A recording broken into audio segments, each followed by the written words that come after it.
recording. So I'm Stacey Stangrl with Central State Extension. And I'm Jewel Rollins with Central State Extension as well. And we are here to go over the different techniques for food preservation.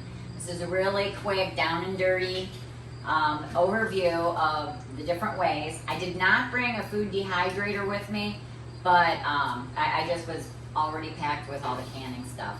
But I did bring the freezer stuff. So when you're doing food preservation, there are certain foods that you can safely in a water bath can, and then there are other things that you can do safely in the pressure canner. There, it's a little bit more intense. People are sometimes intimidated by the pressure canning because of the dial gauge that's on there, and then also horror stories that people have talked about. So we'll go over exactly how that process works. And a newer process is steam can. So it uses less water, but it has to be very precise in the processing with the times and then making sure it gets up to pressure. The water bath can is the least intimidating, but it is the most restrictive, because the things that you can water bath can are things that are high acid foods. And people don't realize it. Fruits are high acid. So a lot of fruits actually can be water bath canned very successfully, and that goes very quickly in the timing. That's things, you know, if you're going to do peaches, applesauce, and then the appliances that you can do that. I have never canned on an electric stove, so I don't know exactly how the temperature fluctuates between the different eyes, because they do have a different amount of energy. They don't all have the same if you're doing with an electric.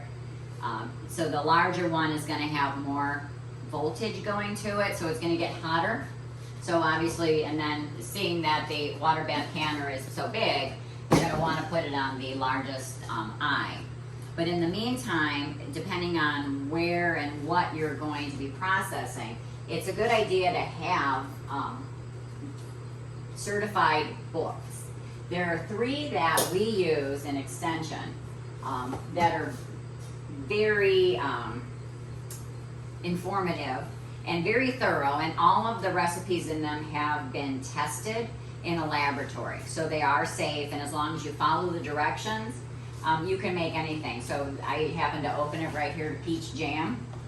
And peach jam, if you want to make 8 half pints, and so half pints are the jelly jars, it takes 2 quarts of crushed peeled peaches, a half a cup of water, and 6 cups of sugar.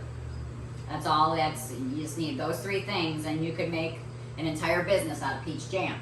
So if you have a good peach year, that would be a consideration. And so you could safely do that with the water bath canner, following the directions of how long it needs to be in there.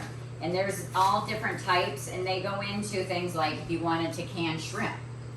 And but if you wanted to can shrimp, then you would have to use the pressure canner, because shrimp is more of a base, and so it's not a strong acid. And then green beans, more your vegetables are going to be the things that you're going to have to pressure can. Or in my case, vegetables I just freeze. But freezing does involve a little bit of effort, but it's actually the easiest in all. And then the equipment, because obviously if you want to do pressure canning, water bath canning, even steam canning, you need the jars and you need the lids. And these lids right here are premium. They are so hard to find.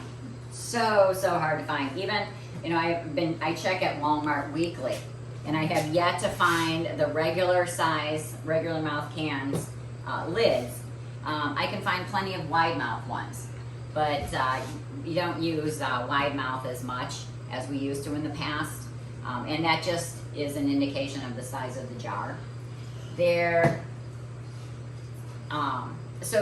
And it's a 2-step process when you are gonna use the lids. Let me see, I just picked that up. And we could go into an entire series.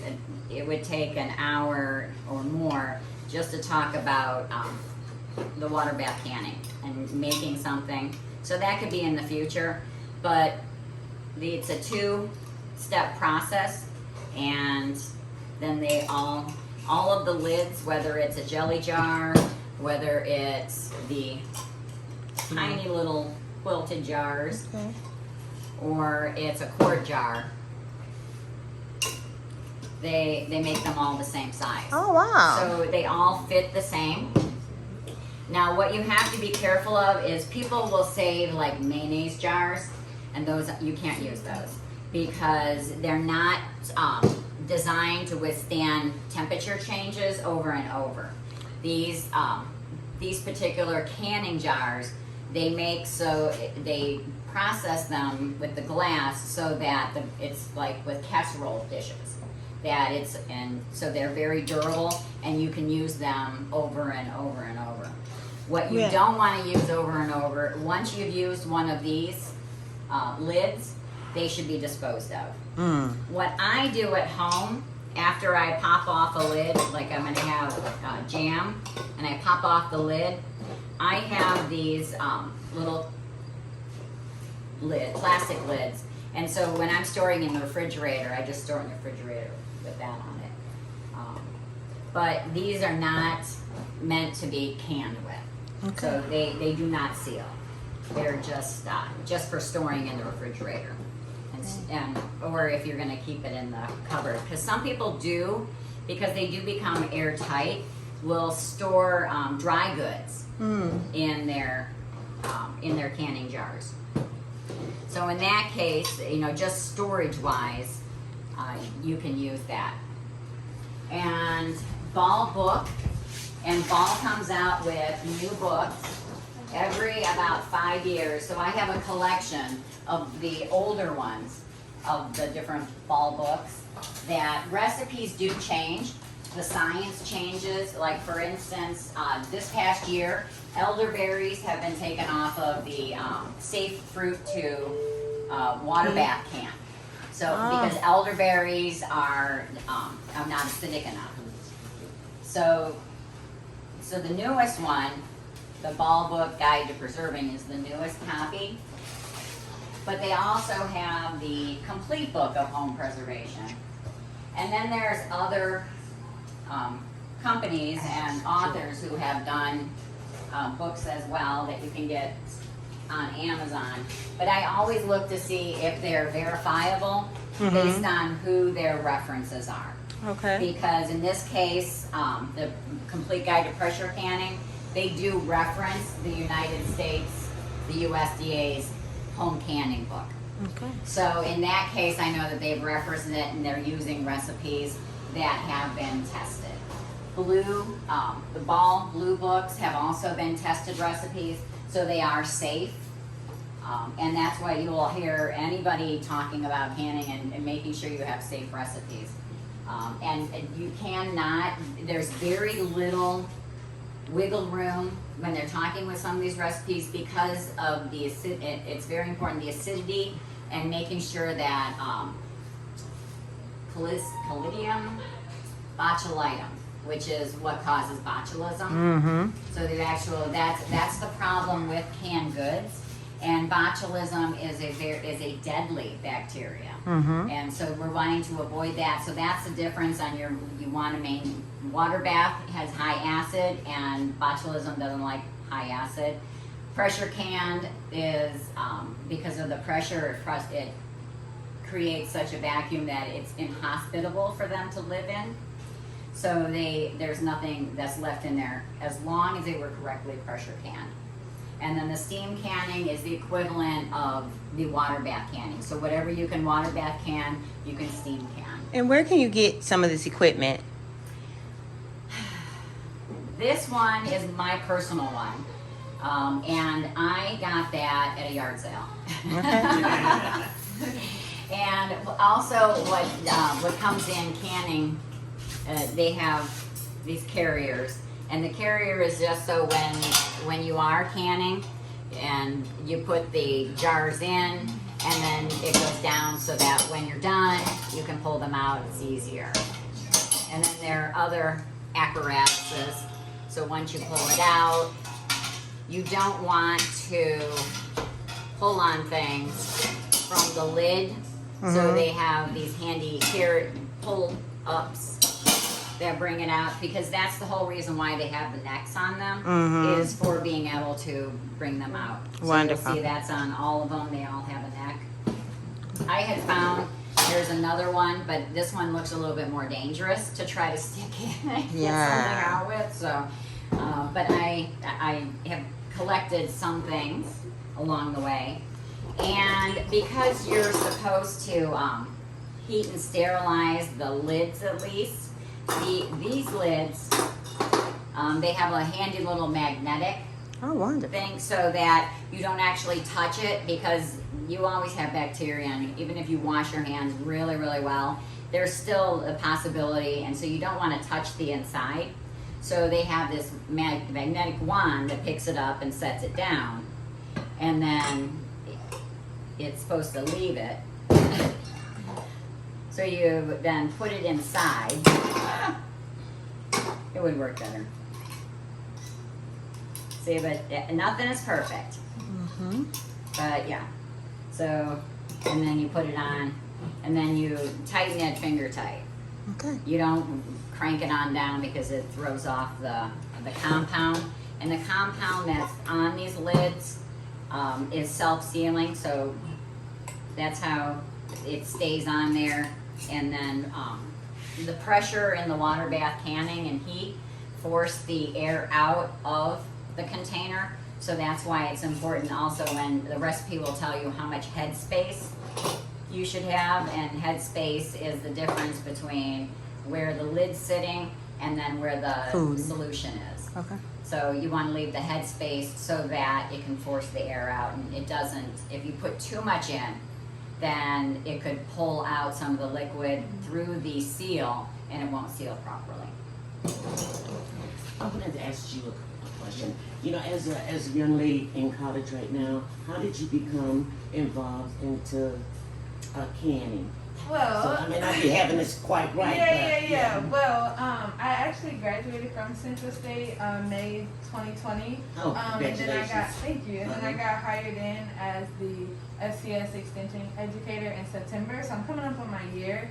And really just through the job was how I knew about canning. My mom has actually made, what is it called? Apple butter before. And so it was kind of like a similar process, but we didn't have like all of the equipment. So I guess when you ask me what knowledge, I have that knowledge. She did the whole process of sealing it and everything, just to preserve it. But I do have a 7-month-old son, and so I want to be able to make all his baby food, and so far I have, but I haven't been able to like freeze it or can it just yet, and so that was kind of where my interest came from, just so I'll be able to like actually use it, you know, in like my day-to-day life. So. That's really good. I have one more question. It could be for either one of you. So, when you can the food and the preservation of the food, how long can you keep it once it's preserved? Well, it's a preference, because you could actually keep it once it's canned. It's like canned products that are in your at the grocery store. Yeah. And they have the expiration dates on them, and those expiration dates don't necessarily mean the product is bad. Oh, really? Yes, they just put that on there. They come up with a reasonable amount of time, but unless the can is compromised, then the product in it could last for a very, very long time, like years. So I've been throwing away food that I didn't have to throw away. Not because it's necessarily, amazing. right? And so, any other questions? I'm sorry, I'm That's listening. okay. I can go I'm getting with like uncomfortable. My hair's all over and here. stuff. Sorry, hon. But That's no, okay. I hope I didn't mess that up for you guys. So yeah, and just doing the entire thing. So after it gets done, then you just take them out and you let them completely cool. And if you have a successful can, then there's a little just remember baby food and how it has a little tab, you can press it down. Mm-hmm. Yeah. And it would pop when you would open it. Well, that works the same way with this.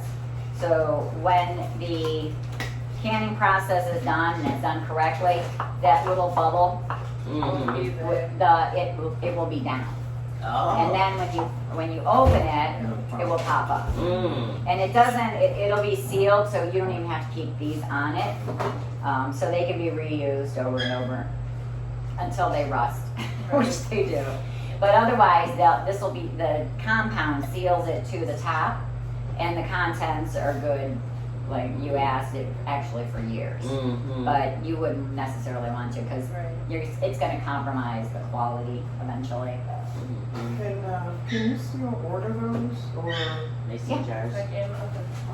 Well, the lids and? you can. You have to be careful, because I think, like I noticed on this one, I'm a little disappointed, and this is actually Ball brand, and it's got a bent lip. I see. So this is already bad, Mhm. and because it's compromising what could be the seal. Mhm. But yes, you can. Like this is my Walmart brand ones. Oh, okay, yeah. And you might be more successful at ordering them online, but you have to be careful, because there are knockoff ones. Ah. Yes, because there was a big run on them last year, and no one could get canning lids. No one could get Really? canning lids. Oh no, because everyone took to canning during the pandemic, and so everybody bought up canning lids like they did toilet paper. Oh, wow. So the Chinese, doing what they do for us, they started producing more, but they didn't necessarily test them for canning. So you will see on like an advertisement that they're canning lids, but they'll call them storage lids. So they're not made to withstand the process. So yeah, because the jars, like some people will do layered cookies and different things in the jars and give them away as gifts or sell them. And so a storage lid is fine for that, because it's not processed. Right. But for putting under pressure and heat, you need to have a canning lid that's specific for that. When we was a youth, we used to have these mason jars, and we used to make our Kool-Aid. Oh yeah. Oh yeah, because it would be so good and so cool. It's just something about a mason jar. That Oh, we yeah. out of it's just like, yeah. Yeah, so that's, so this year they're still, I know I saw at Walmart a lot of the wide mouth ones. But like what do I have? I have one. People are not so fond of the wide mouth. But I personally, it depends on what, like I make my own pickles. So if I'm doing a whole pickle or even spears, it's easier to get out of a wide mouth Yeah. than it is. Right, because Yeah, so Yeah. small. Yeah. yeah. So the wide mouth, it has its benefits. But some people kind of are leery of them, or they just don't think they look good. So listen, so these particular ones, like they have different sizes. So is this like this particular one? Do you use like for jelly or Yes. jam? Mhm. And then what do you use this? So this particular one, size? like for instance, first time I got married, I gave everybody strawberry jam as the wedding gift. Okay. So I had bought a bunch of these Oh. and made strawberry jam, and that was they got for Stacy and Brian's wedding. Oh, that's nice. So that was the giveaway. Mhm. So it really, Yeah. it's for small things, like if you Mhm. wanted to make ketchup and you Mhm. want it, or mustard. So the things that you don't use a lot of, but you just, right. Or if you wanted to give a gift, That's nice. But otherwise, practicality, if you were storing it for home use, this would not be practical. So tell me about the black and the sliding measure. Oh, okay. So these aren't actually, these are funnels. Oh. So Yeah, that, you're fine. so for tomato sauce. So you cooked up your tomato sauce, That's what I- and it's ready to go into your jars. Mhm. So you would use these funnels Mhm. to put over the top, Mhm. and then when you're scooping it, you're not getting it all over it's not making a mess. So it directly goes in, Right in there. and then it also kind of gives you an idea where the head space. So when you it gets to the bottom of there, and it kind of estimates. You really should use a ruler, and I didn't grab a ruler. but you should use a ruler to measure your half inch, your quarter inch, whatever the suggested headspace is. Obviously, with freezing, you don't want to fill it completely full because it's going to expand. And you can actually freeze in these as well. Oh yeah. Yeah, like soups, Mhm. like because I make bean soup a lot, Mhm. and so I will just freeze them in a container and then take them out and defrost them in the refrigerator.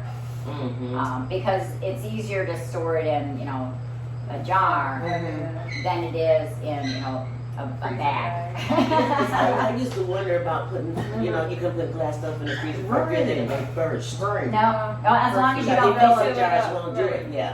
As Yeah. long as it's not all the way like filled up, right? Right, Because right, once it freezes, it might expand. Yeah, right. So Oh, you just, you got to give it that headspace. Yeah. And then there's plastic containers. I have some plastic containers too for freezing. Yeah. But then the inconvenience is you have to find a lid that fits it. Right. Right. Yes. And so that can be a hassle.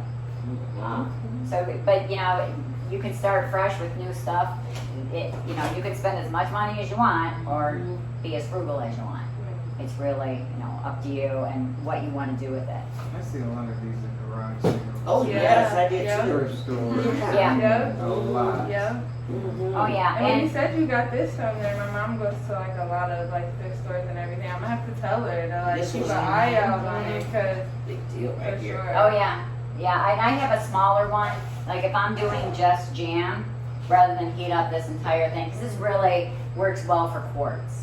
And so if I, in doing a quart with tomato sauce, I do a lot of quarts, pickles, and I do my own sauerkraut.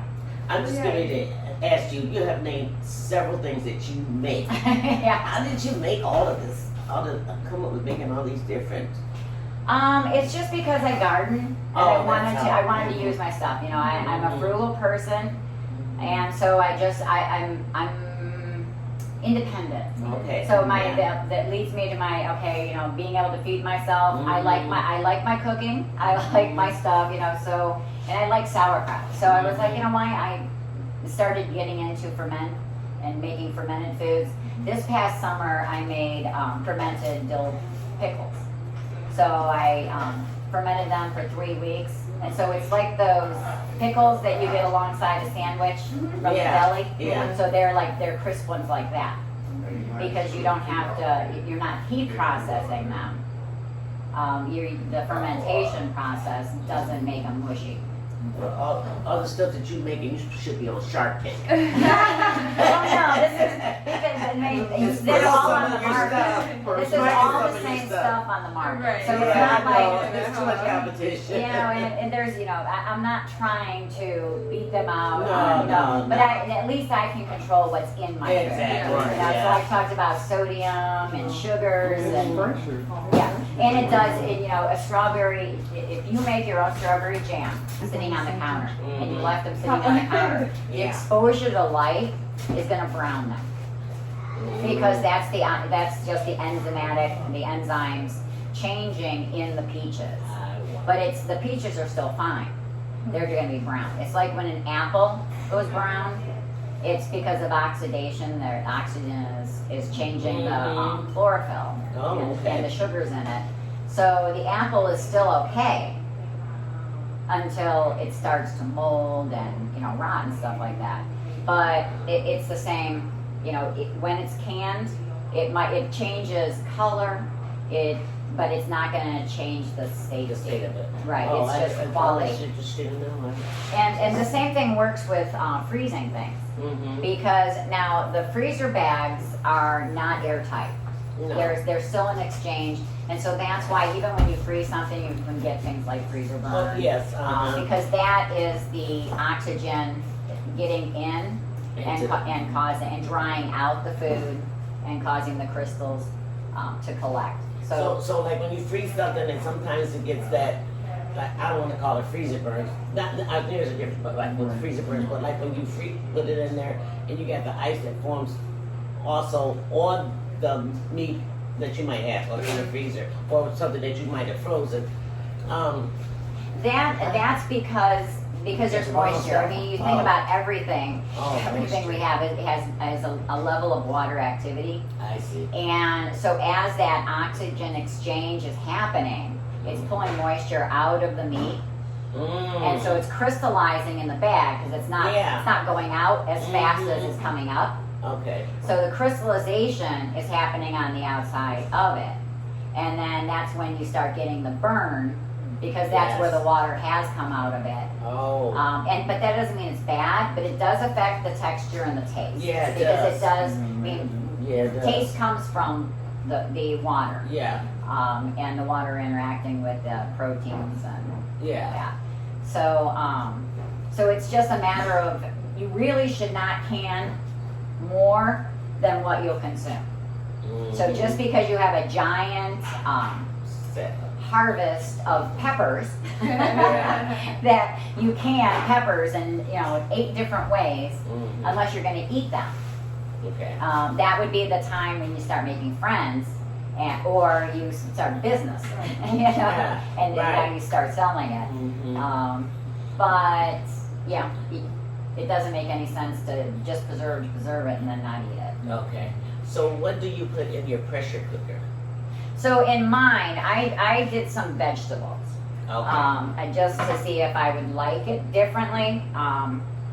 So last year I did green beans and corn and clear soup because chicken broth, beef broth, you can pressure can them just like you get at the store, and you can control if you do your own broth, you can control the sodium in it, and that's one of the most difficult things when you're looking at soups that are on the market and commercially. They have a lot of sodium, and the sodium and they're doing that as a preservative. When you look at anything that has a lot of sodium in it, it's a preservative, and you don't need to do that for your own stuff because you're going to be consuming it sooner. They don't know how long it's going to sit on a shelf before someone buys it, so they have to be extra careful in their safety because they don't want to get sued for millions of dollars.